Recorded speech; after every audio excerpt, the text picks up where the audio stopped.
Obi Toppin, you are an Indiana Pacer. You are watching New York Knicks Now by Chat Sports. I'm your host, Marshall Green.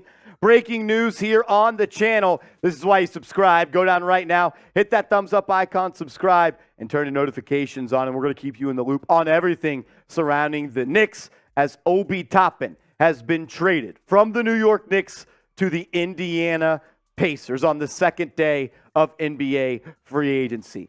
It's a sad day for Knicks fans. I'm not the biggest Obi Toppin supporter. I like the guy. I like the player. The play style is a little bit infuriating for me at times, but I'm upset.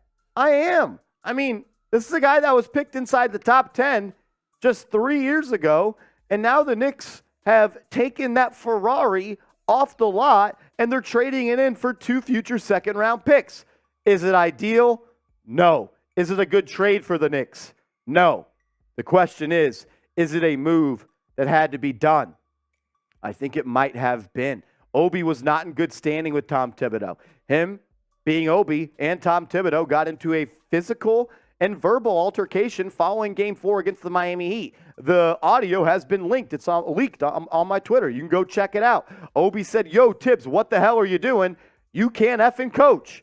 I'm sure Tom Thibodeau wasn't happy about that. Supposedly, Knicks players had to hold Obi and Tom Thibodeau apart. Obi wanted a bigger role. Obi wanted to go play somewhere else. He essentially asked out, and the Knicks are doing right by Obi Toppin. And for that, I can find a little bit of peace in that. I will see Obi Toppin progress, and we will see him potentially have a chance to reach his ceiling with the Indiana Pacers. But before I give you my more thoughts on Toppin, we'll recap what he did with the Knicks and what this could mean for the Knicks coming up around the corner as NBA free agency is underway. I want you guys to grade the trade in the comment section. The Knicks, they get 2 second-round picks. The Indiana Pacers get Obi Toppin. Ain't no stopping Obi Toppin. Type A, B, C, D, or F. I want you guys to grade the trade down below. Be honest with me. I want to hear from you. I can't give this an A. I can't give this a B. I can't give it an F either. I would call this a C- to a C deal. Unfortunately, with what the Knicks are about to do and sign Donte DiVincenzo, somebody from the rotation had to go. Tom Thibodeau wants to run a 9-man rotation. And if you add Donte DiVincenzo to the way the roster is currently constructed, that would have been 10 players. And with the relationship they have and Obi Toppin wanting a bigger role and asking to pretty much be traded, here it is. Here's what Obi did in his career for the New York Knicks. 201 regular season games for Toppin, wearing the blue and orange with New York across his chest. In his career, he's averaging 7 points per game, 3 rebounds, a 49% shooter from the deck, and the three-point shot got better and better every year. But look at the minutes. 11 minutes per game his rookie year, 17 minutes game his sophomore season, and then down to 15.7 minutes his third season. The reason his minutes are low is because nobody inside the Knicks organization thought Julius Randle would become a 2-time All-NBA player out of 3 seasons after they traded Obi. Obi was supposed to be Julius Randle's replacement.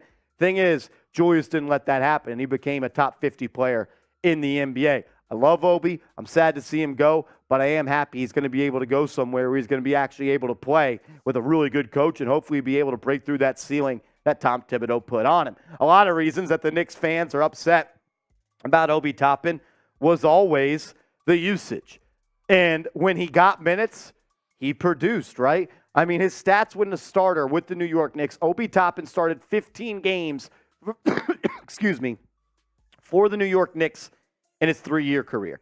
And he averaged 21 points per game, 5.7 rebounds, 3.1 assists, and the efficiency is what I do love about Obi. He gives you a lot of punch without a lot of minutes. He gets you juice quickly. His per 36-minute stats are excellent. 57.6% from the field and 44% from 3 in those starts. And he was solid in Game 1 against the Miami Heat in the playoffs. It's the defense, though. It's the little things. It's the rebounding. I do appreciate his offensive processing skills. I think he processes stuff really fast on the offensive end. He's just unable to do it on the defensive end. I understand the Knicks did not technically have to trade Obi Toppin, But all I heard when we were talking about free agency targets during the offseason was the Knicks have to make a trade. They have to open up a roster spot. They have to do something. Well, this was the move. This was the move that happened. Obi, no longer a Knick, the New York City kid, the legend of a New York City hooper. It's upsetting. It is. I'm sad. I'm not happy about this. No matter how many times I've yelled, Obi Toppin, why are you leaking out on a rebound? I am sad because he's one of ours, and he's no longer going to be a member of the New York Knicks. Very, very sad. We will keep you guys up to date, though, on everything surrounding the New York Knicks. If the Knicks make a move, we are making a video. So if you love the Knicks, hit that subscribe button down in the comment section, or right above the comment section, and join the channel as we push for 30,000 subs. My man Johnson Yu, DT, with a $5 super chat. We'll put this in the video. He says, this stings. Mastermind President Leon Rose strikes again. At least use him as a part of a bigger trade. All these picks for what? This is an F-. What I would say to you, Johnson Yu or Dil Tho, do you think the Knicks took a worse deal that was offered for Obi Toppin? No, this is the best that they could get, or at least that was evident on the table. I'm sure they shopped him around in trades. I'm sure they talked to the Bulls about sending Obi Toppin to Chicago in return for Zach LaVine. They probably didn't want him. Look, if there's 29 teams outside the Knicks in the NBA. Only one of them offered multiple second-round picks. I know we love our own players, and I am a guilty victim of overrating our own players at times. But you know what? You are what the market says you're worth. And if Obi only goes for 2 second-round picks, maybe that's all he's worth, unfortunately, no matter how much we love him and see him in a good light. This is the Knicks roster, though, right now. Can't believe I'm not seeing Obi Toppin on this list anymore. It is upsetting, but it is what it is, and we roll with the punches. Jalen Brunson, Quentin Grimes, RJ Barrett, Julius Randle, Mitchell Robinson remains as your starting lineup. But now you have some minutes open on the bench. Emmanuel Quickley going to get a lot of minutes. So is Josh Hart, as well as Isaiah Hartenstein. That's 3 guys off the bench. I think you could use another guard, and you need a backup 4. Does Josh Hart become your backup 4? I know people are going to say, Marshall, he's 6'4". How could Josh Hart be your backup 4? 1, just because you're tall doesn't mean you're a position. Number 2, Josh Hart is a better rebounder through and through than Obi Toppin. Josh Hart is a better defender than Obi Toppin. The only reason that Obi Toppin is considered a power forward compared to Josh Hart is because he is 6'9". Not saying Josh Hart is a power forward, but he has the capability to do that. And remember, Tom Thibodeau, he said he trusts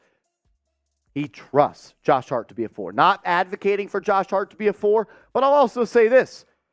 All of you guys that are complaining about Josh Hart playing the backup 4 begged and pleaded for the Knicks to play more small ball. And now that they're doing it, you're throwing a fit? What do you want? What do you want? Obi in the playoffs this past year, a little underwhelming. If you ask me, the three-point shot escaped him. Just 30% from the field and 7 points. Had a really good game in game 1 against the Heat. I think he was 4 for 11 from downtown, but he really had some bad defensive possessions, which hurt the Knicks overall.